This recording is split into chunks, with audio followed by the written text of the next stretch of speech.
Sister Gaudolene, how you doing? Mr. Henry, God bless you, Mr. Henry. My goodness. How you making it, Brother Henry? Oh, I do all right for an old man. Oh, shucks, you ain't old. You're not even at the top of the hill, let alone over it. Shucks. Sure, it's nice of you to stop by. It's a surprise. Well, I was cooking earlier today. I love to cook. And I thought to myself, Guadaline, you know what you ought to do? You ought to take some of this food over and carry it there to Brother Ernest Henry. That's what you ought to do. Him being all alone now, with his wife passed on recent, and him being a widow man, all helpless there in that house by himself. That's what I said to myself. So here I am, and I brought you some chicken and dumplings. Chicken and dumplings. I do declare. Still warm, too. That sure is nice of you, Sister Gaudolene. 'Cause I know you ain't had a good meal since Mrs. Henry died last month. Oh, I know how to cook, Sister Gaudolene. You do? Oh, sure. You didn't know, but I retired from Ember's restaurant a few years back. I was a chef there for, 15 years or better. Oh, you was? Yeah. As a matter, I did all the cooking when my wife was living. She never was too good in the kitchen. Besides that, you sisters at the church sure have been tending to me, bringing me home-cooked dishes regular. I sure do appreciate all of you. All of us? What all of us, if I may so ask? Oh, the ladies' auxiliary and the mother's boy. It sure is sweet of you all to get together and tend to a poor widow man.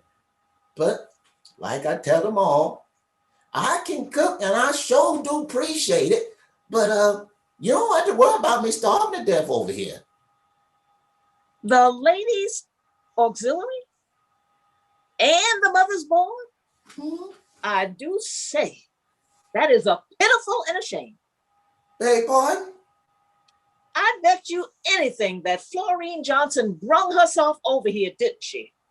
She about didn't wait for Sister Henry to get in the ground before she commenced with cooking and things, huh? Well, I don't talk about people.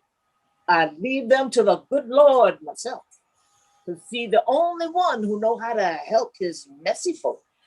But Sister Florine killed that first husband of hers with all that greasy food she cooked. Her own blood pressure is off the scale. And if I was you, I would think twice before I ate anything she brung me. But that's just me. You do what you want. I'll keep that in mind, sister. Thank you very kindly.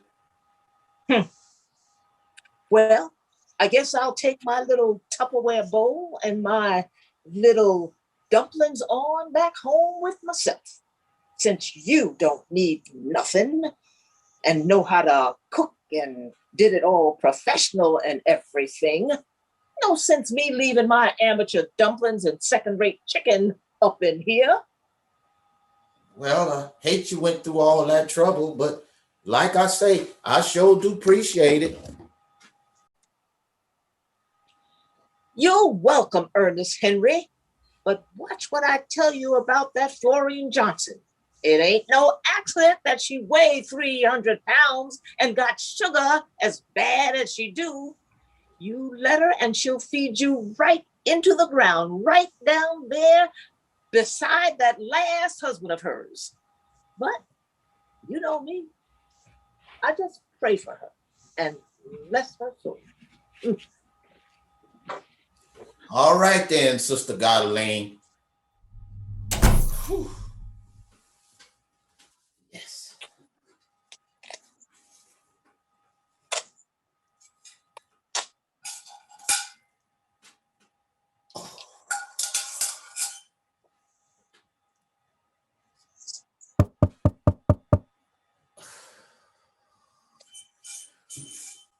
Come in.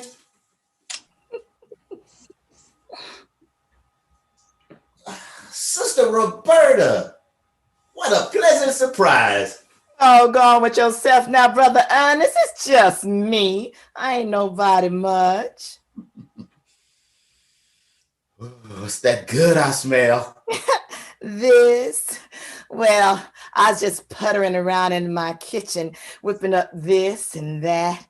You know, I loves me some cooking. And I messed around and made so much food.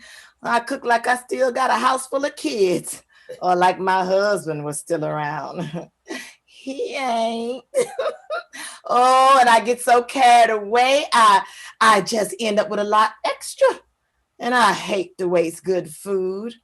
So I thought about you and how alone you are now that dear sister done gone on home. Oh, and I know the people like to swarm around with meals as soon as somebody die. But with her being gone a month, the parade of plates is probably slowing down a mite. What folks don't understand is that people got to eat beyond the day of the funeral. So here I comes. I got you some pot roast here, some candied yams, some turnip and mustard greens, and a little bit of macaroni and cheese. You know, stick to your ribs kind of food. Fresh made this morning, never bit of it. I even got you a pan of cornbread to finish it off. Oh, I hope you like country food, because I'm just a country girl now, Brother Ernest. Goodness, Sister Roberta, you got plenty good eating there, that's for sure. Oh, shucks. Brother Ernest, this is my idea of a fun time, cooking all this simple food. But I makes no proclamations regarding its taste, because that's not for me to do. But I guess eating it won't kill you. Oh, who you fooling, Sister Roberta? Everybody know you one of the best cooks at the church. Oh, me? Oh, shoot, Brother Ernest. Go on with yourself now. Oh, looks to me like you are settling down to eat something already. Oh yeah, I cooked me up a little something a bit ago. You cooked? Yeah, I cook all the time. Oh. Yeah, I did all the cooking for me and my wife. She could cook her way out of a potato sack. Sister Roberta, you heard it said that someone cooks so bad they even burn up water. That'd be my little Hiawatha. God rest her soul. I see. Well, far be it from me to wreck your tradition, Mr. Ernest Henry, seeing as how you don't like a woman to cook and all. I ain't never heard of such. A man would marry a woman that cooked as bad as you claim your wife did. Sister Roberta, a decent man marries a woman because he loves her. Now, if she can cook, that's a nice extra. But a decent man doesn't come to a woman with a list of chores to decide whether he will or won't take her as his wife. Not a decent man. Seemed to me like any woman worth her curls knows how to cook a simple meal for her family. Maybe. But like I say, it didn't matter to me. I would have married my little Hiawatha, even if I wasn't a chef by trade. And we'd have been both up in here eating out of cans. Rest bless my soul. A chef?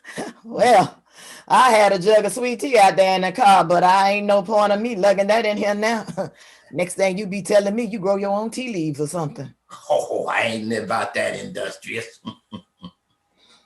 Mr. Ernest Henry, I'm going to leave that food with you because I went to all the trouble I did. Spent all the morning sweating in that tight little kitchen of mine.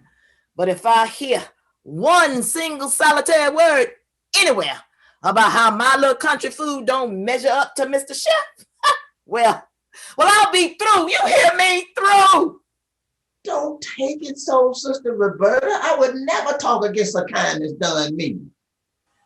Anyhow, what you mean if it don't measure up?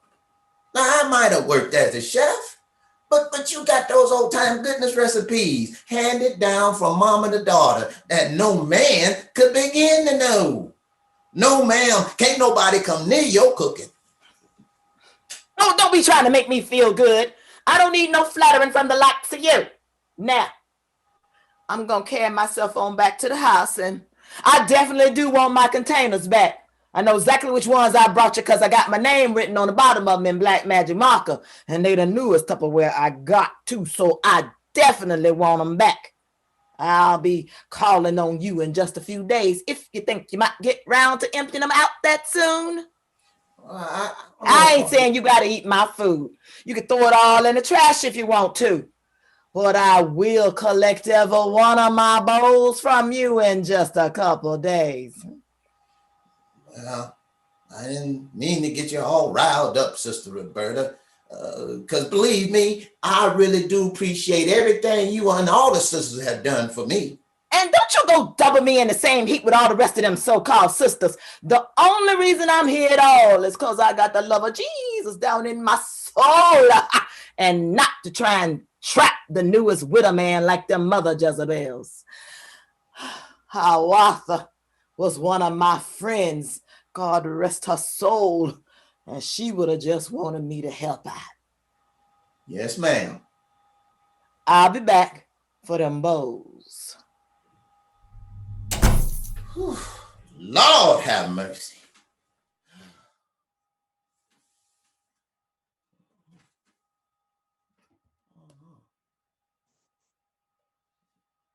Well,